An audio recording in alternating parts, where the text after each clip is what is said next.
welcome Walmer Methodist Church to The Link. It's great to have you with us this morning. Hello, everybody. And yes, it's I actually really look forward to this time, Tracy, because I feel like it really does kind of make me feel like I'm in The Link, right?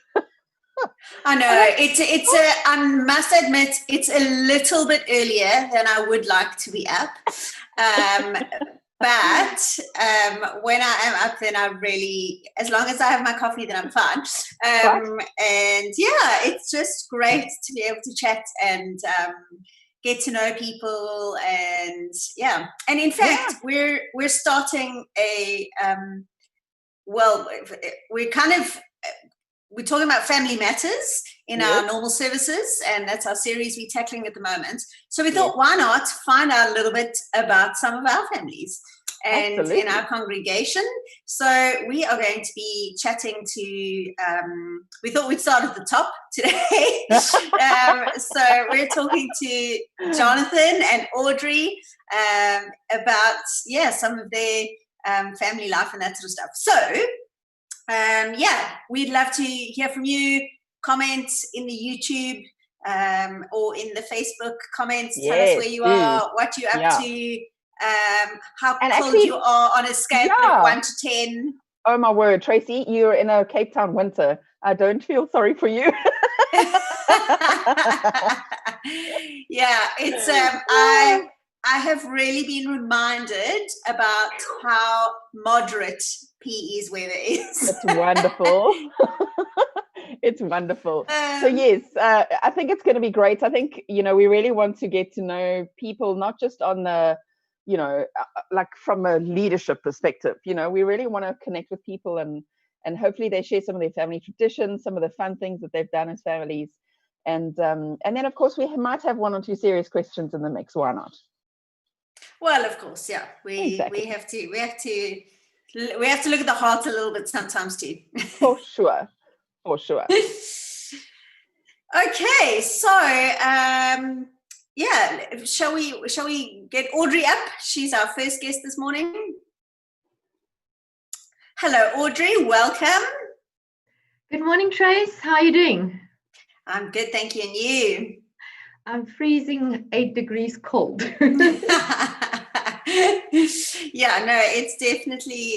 It's definitely winter. Absolutely. Firstly, I want to compliment you on your very lovely new hairdo. Oh, thank you. Which I believe your daughter cut for you. Trace, I got a bit fed up and I said, Nina, so we watched a YouTube video and off she went.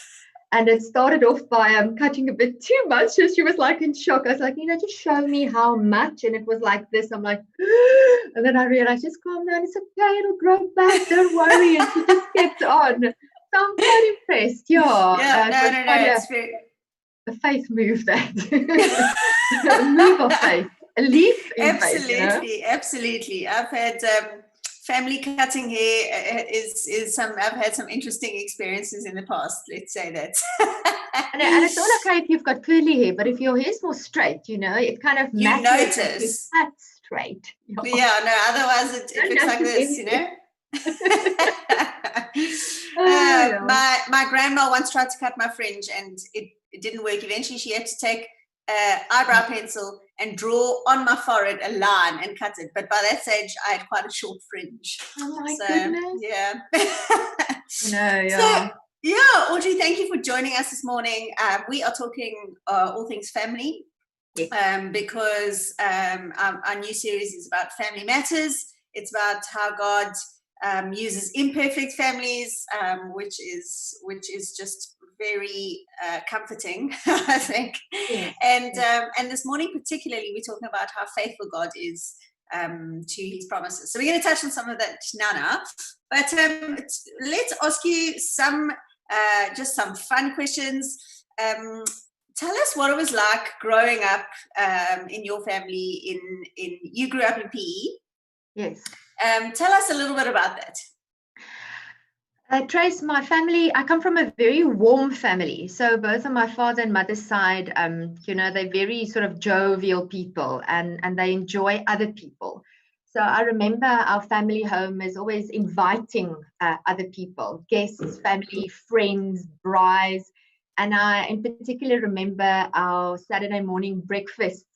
We'll get the skottelskaar, the sort of gas with a skottelskaar on top with oil and lots of Russians and bacon and eggs. And then I used to make these little mushrooms that you dip into like a little dough with some interesting stuff in, and the family loved it. And I remember friends being around, my friends sleeping over, and us, we had a beach out at Paradise Beach, and often there, friends and family would gather, and we would just, it'll just be so warm and so homely. And my mom and dad always had open arms for others, and to include them and to ensure that they've got enough, and there was always enough, and actually more than enough, not that we were rich or anything, but I don't know, somehow my parents got it right to what's the that there's enough. I don't know how, but there was always another Russian and more bacon and more, I grew up with a sense of more, that there's always more, which I need to work harder today. Well, I was actually just going to say, I find that so interesting because you're so missionally minded, and always wanting to make sure that people have enough. And I it's interesting to hear that that's, part of where it comes from. Yeah, I've never thought about it in that way, actually. It's now the first time thinking about it like that. So yeah, and I can definitely see the link over there. So the link, yeah. Audrey, tell us who is the oldest member in your family currently, and what do you remember about them? Currently, who's the oldest family member you remember? That it doesn't have to be. They don't have to be around. I remember as a child, my great grandmother. She lived with her daughter in East London, and we would visit there. And she was this old white-haired lady in her typical, like crimpoline dresses in those times with a little jersey and having a cup of tea. And she always had the radio on. Now, when I was a baby, I've got photos where I'm very little, lying on this big continental pillow with like this big radio next to me. And I don't know if that's where my love for radio and for music, because I love still listening to radio. Yeah. She had this radio in her room, and she would listen to the radio, she was actually blonde, I think, and blue-eyed, so I don't look like her at all. I remember, I just remember her very she was a very straightforward, very almost humble a lady, which I felt a lot of respect for, and loved listening to her radio. Awesome. So tell us now, let's get to the Van Wyk household. Yes. What does a typical family dinner look like in your house, or are you still having your Saturday skottels? No, well, I do, but it's in the kitchen now.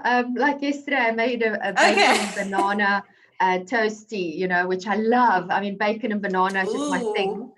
And the kids, but my thing is I've got to eat it in peace, so I don't need to eat beforehand or afterwards. So dinners in our home is a bit chaotic, purely because I don't like cooking myself, although I come from a family that loves cooking. I don't really enjoy it up until I got my new kitchen now. And so Carl actually commented last night, he said, but your food is really improving. I'm like, yes, yeah.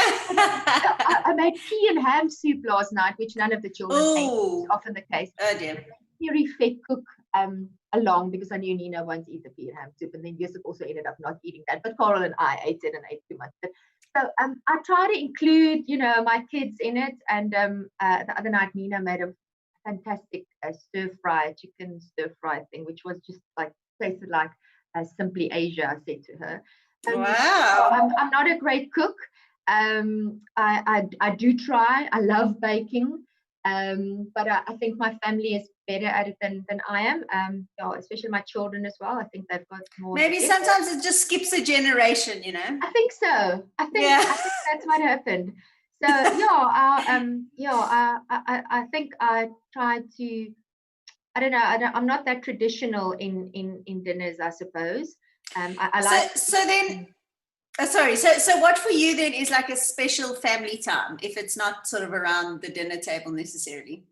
Oh no, it is around the dinner table, I suppose, because after dinner we usually read a Bible story and pray together. Oh, that's lovely. Which can be kind of conflicted at times, to get everybody staying seated and focusing on what we're talking about. So that for me is very special. It's just coming around the Bible and talking around that and praying together for me is significant. And I believe keeps families together. It sounds very traditional, but hey, that's what we're about. So that's how we grow our faith. So that for me is key. So Audrey, today we're talking about Abraham and Sarah and how God kept faithful his promise to them in his own time. How have you found in your family, how have you found God's faithfulness?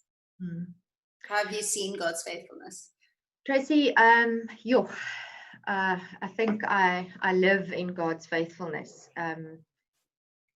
I've seen his faithfulness in so many things. I remember when Nina was born, she was born with a hole in her heart, and praying to God, and then that cured. I remember when Yusuf was sick. I remember when when sometimes you and your spouse don't get along that well, praying to God and how just really God reversed things and changed things and made them whole. So I also know that, like currently there are things that we trust for and that we don't see yet.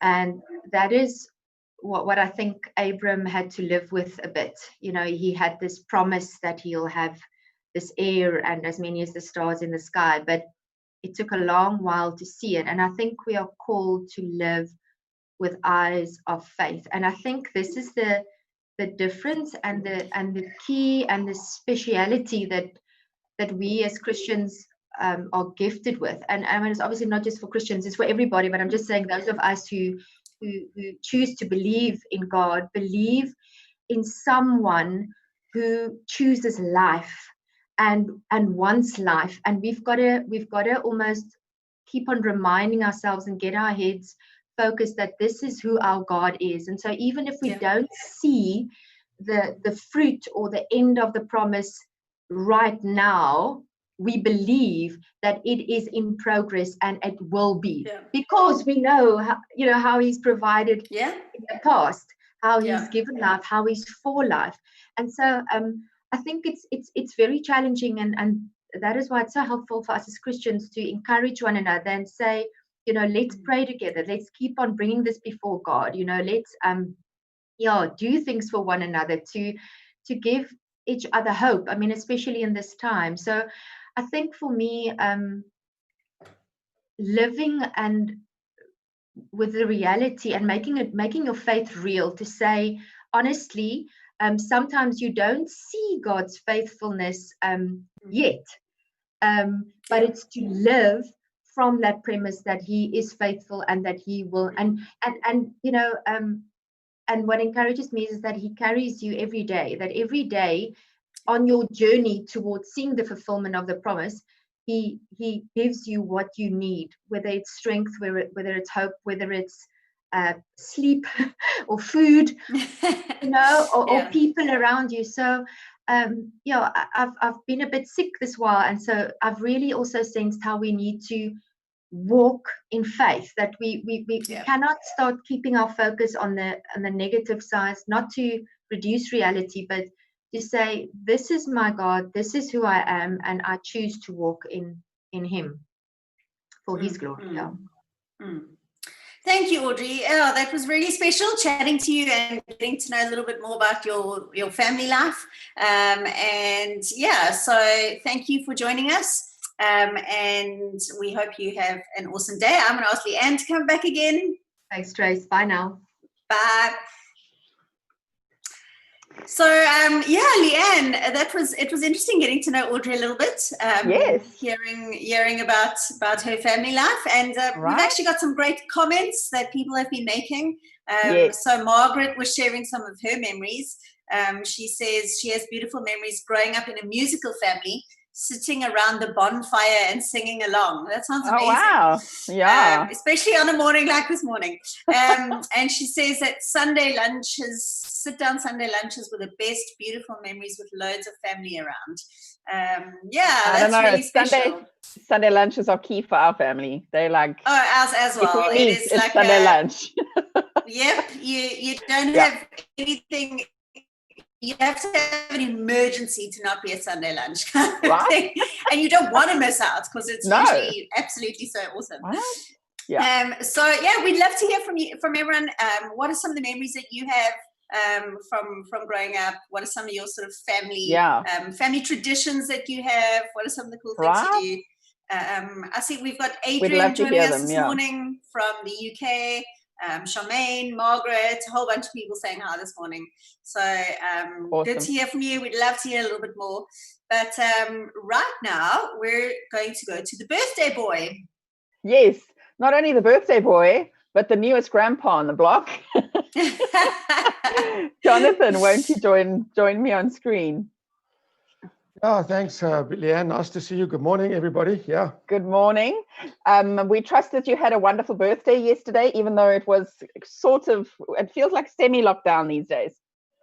Yeah, it was that way, but I had a chance to spend time. It was the first time Anne and I went down to the sea. We realized that hiking trails are open, so we went to Skoonie's and went on the Sacramento Trail. And I know that because I've done it before, that you can walk some part of that on the beach. So we were like walking on the beach, and my wife, being she's very, very careful about rules. You're not allowed on the beach. I said, no, this is where the trail goes. We'll walk here. And it was magnificent. We've got a beautiful, beautiful city and a beautiful beach, man. Yeah. We really do. We really do. We're incredibly blessed. Like 6 or 7 weeks, it's even more beautiful than ever. Oh. Cold wind or not, but the sun was magnificent. Yeah. Yeah. We also went for a walk along the beach front, and it was just marvelous. Yeah. Of course, my kids are so attracted to the beach that I like, no, come back. Anyway, it was so good. It is. Yeah, and then coming back, Leanne, obviously because we were gone then pretty much from around about 7:30 till about 11, because we walked far. We walked right past Sardinia and back. Then to come back and get all the calls and the messages, and man, I am so grateful for all these people and their love and their care. It makes you feel like the best guy in the whole world. The only thing I miss is going to Benoni to see that little boy. Yes. Oh man, I'm sure. How are they doing, Jonathan? Man, he's growing so fast. Yeah. And we feel like we're missing out. But Christopher and Tanita are doing amazingly as parents. And Tanita's mom is there. She's moved up there to be, she's relocated to Benoni to try and find work there. So yeah, that's been good. Tanita's had flu, but Tanya's there. It's actually Tanya's birthday today, so I better remember to say happy birthday to I don't know what would she be, my daughter's mother, something like that. There we go, something like that. That sounds good. Yeah. So Jonathan, obviously we're talking family matters at the moment, and we're really wanting to get to know some more of our kind of warmer Methodist family, of which obviously you're the dad, the father of the house. And so we wanted to know just a little bit about, so what was it like growing up in your household? Because obviously you grew up on the farm, and we've heard you talk about the farm a little bit, but maybe you can just remind us.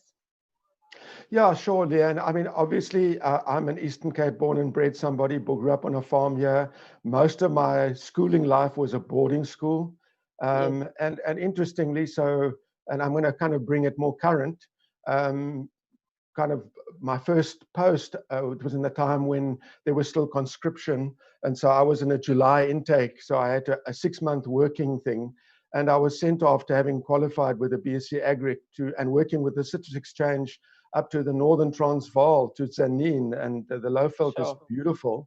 Yes. But then after the army got there, and found myself in a relationship with a young lady who's also from farm, and Anne's mom and dad grew up in the outside on the western side of what is now Mokopane, then Potgietersrust. And so yeah, both Anne and I are boarding school, farm based. Yes. Yeah, that's a very lovely place to grow up, though, because the reference point is always, there's a lot that you cannot control, and you have to kind of live in the reality of what you can do and trust God for the rest, you know. And I think that's been a part of the fiber of our being as a family, I think. Yeah. Right. So Jonathan, I'm interested to know, like, one of the questions that we're asking at the moment is, so who is the oldest family member that you knew or know? And what do you remember about them? Okay, I can probably talk about two grandparents. I remember soon after being catching up with Anne and courting her grandmother, her dad's mom, Granny Tweddle, as we called her. The only question she ever asked Anne about me was, is he a child of God? Does he know the law? And then once she knew that, that was it, done. But what we also realized is that for her, and she was a very kind of conservative, Bible-believing lady, probably maybe Baptist origins, but the standout thing was just the way she prayed about everything, you know, and pretty much, yeah, that was the thing. And then my mom's dad, Grandpa Oliver, he lived until into the 90s. But I loved the fact, and I mean, for the good period of his later life, he was in what we would call a kind of retirement facility. And he had very bad Parkinson's. Very clever man. He was when he matriculated at 16. He was a Rhodes Scholar, all that stuff. But what he loved was just being seen, and the idea of just being. I mean, we used to pop in there whenever we went past Johannesburg. And he would kind of reach out so that you could touch him, you know, even though but he couldn't see. He was blind by that time. But just having these people who were kind of the older generation who kind of, in a way that you don't realize it, make you recognize this necessity of contact and of contact with each other physically and contact with God in a prayer kind of a way. Two things stand out for me there. Yeah. Sure, that's wonderful. Jonathan, are there any family traditions that you've started or continued with your family, with Andrea and Chris, that maybe you don't get to do so much anymore now that your children are out of the house, but maybe there's some Hobson traditions that are going to keep going? Yeah, probably. You know, the trouble with being in the ministry is the kind of normal family holidays like Christmas and Easter, and those are pretty much wrecked by your choice to go to church and be at church. So that's been an interesting one. But I think one tradition that kind of grew up early was that we always celebrated Christmas around. I mean, Anne's family and grew up in the far north. We were my family were very British kind of oriented, but we found the roast turkey kind of to be the thing we did, and to try and make sure we had a meal either on Christmas Eve or after everything was done on Christmas Day and gather around that. I mean, I can remember the one time my first ordained kind of invitation was to Virginia in the Free State. Only Virginia I ever knew was in America or the airport outside of Durban. And then I got invited to this place in the Free State in the mining town. And funny enough, it then was only myself and Anne and Andrea. But I remember our first Christmas Eve, we were kind of, we were at a loose end. And then Arthur and Peggy Atwell, Tim Atwell's dad was the minister in Welkom. And he invited us to come and have a Christmas Eve thing. It was very generous, very gracious. But nevertheless, the Christmas Day after the services were done, we kind of met around the kind of normal roast turkey with stuffing and all of that stuff, even the three of us. I mean, it was ridiculous, this big turkey with three people. And I mean, you know, Anne, she doesn't eat much at all. And Andrea was tiny. But that's been a thing that's kind of been there. But going to so that was, we somehow try to make it sort of a place where apart from, and don't get me wrong, I love going to church. I love the church family, but it's kind of very scary to kind of keep that balance, because it's easy to fault one way or the other. And I probably have to confess that I'm not sure I got that right all the time. The guy I trained under at the very beginning kind of made me believe that after God came the church and then your family. And probably in my training early as a minister, that's kind of how it worked. But I've thankfully, particularly since I came to PE, and particularly here at Warmer, the church family have kind of owned that. And maybe I've also learned to make that boundary. You actually have to make sure that, and we've learned this in lockdown, haven't we? Yes. That when everything else is said and done, you've actually got your immediate family. Right. Yes, sure, we've got church family, and they're wonderful, and it's beautiful to be part of a broad network. But at some level, charity starts at home, if we use that funny little phrase. Eh? Yeah. Indeed. Yeah. So, Jonathan, our last question for you this morning is, how have you seen the faithfulness of God? How have you experienced the faithfulness of God in your family? Sure, there are lots of things I could share. I remember having gone to visit Anne to court her in Petersburg, which is where she was a teacher, being called to see the minister of the congregation. And it's a long story, but he then came out of nowhere, didn't know me from Adam, and asked, why aren't you in the ministry? And he didn't know that was a 10-year journey for me that I've been wrestling with since I was converted. And so responding to that there, I then became the youth pastor, blah, blah, blah. Off it went after that. But I remember Anne and I going through to Pretoria, and I'd gone there and I'd managed to save some money, and I was going to buy the engagement ring in Pretoria. And we were in Schoeman Street, I think it was, as it was then called. And I remember saying to Anne, I never want to live here. There are too many cars, there are too many people, whatever. and well, we'd no sooner got married. In fact, we got married, and I was a youth pastor and a pastoral assistant in the circuit for a year. The next year, the church put me in Pretoria. And I can talk about never as one of those words you don't actually ever want to say, because it's like God just wants to grow you and learn you to God wants to learn you. That's probably poor English. Where's Graham? But but through it all, and even in who Anne is, there's a whole story I could tell around. I thought I was choosing her, but I didn't find out until long afterwards that at the place where we met in a youth camp, a combined youth camp between, I was in Zanin with the youth and she was in Petersburg with the youth. She had prayed, Lord, if I ever have to get married, let it be that Jonathan Hobson guy. So I thought I was courting her. She'd already made a contract with God. My goodness me. And I think that's the thing here. You just find God, and I'm going quite a long way back, but coming to PE, coming to Warmer, these were all very carefully discerned moments where you actually say, well, I'm yours, God. Use me where you will, as you will, when you will. And it's not been easy, but man, it's been good. It's been such a rich thing just to live in the reality of a God you can absolutely trust. I mean, that's what I can just say. That there's still times when you wonder, what the heck, Lord, what am I trying to do here? But in the end, all you're trying to do is to just be faithful to the God who loves you with a passion and a commitment that you just cannot even fathom. Yeah, sure. Wonderful. Jonathan, thank you for sharing some of your heart with us this morning. And thank you for the way that you lead us. And we really do appreciate. We appreciate the fact that God intervened and told Anne, that's the one. Because I think that's amazing. That's amazing. You have no idea. I mean, because Leanne, you'd know that. I mean, we can't be who we are without the support of really key people. So never mind key Christian leaders. Having a wife who, if she does anything, I can remember praying me through sermons. I mean, I went from preaching one sermon that I had actually kind of worked for 3 times to having to preach 3 times a Sunday or 2 times a Sunday. If I hadn't have had my wife praying in the congregation, I'd be dead. Now, I'm not claiming to be the world's greatest preacher or anything, but I'm telling you, somebody praying for you in the pew is absolutely crucial. So, what a blessing. Very that's reassuring. Grandma Tweddle. That's now, I mean, I'm married to a grandmother. That's Granny Anne. The prayer warrior. How about that? Eh? Awesome. Wonderful. Thank you, Jonathan. Thank you for your time this morning. And thank you, Leanne. We've reached the end of the link this morning. We have run out of time, but it's always good to hear from people in our midst, in our congregation, and of course from Jonathan and Audrey this morning. Our service starts at 9 a.m. Yes, you can check out. Our service starts at 9 a.m. this morning, and we trust that you are going to have an amazing Sunday with us, an amazing Sunday service, and so tune in then.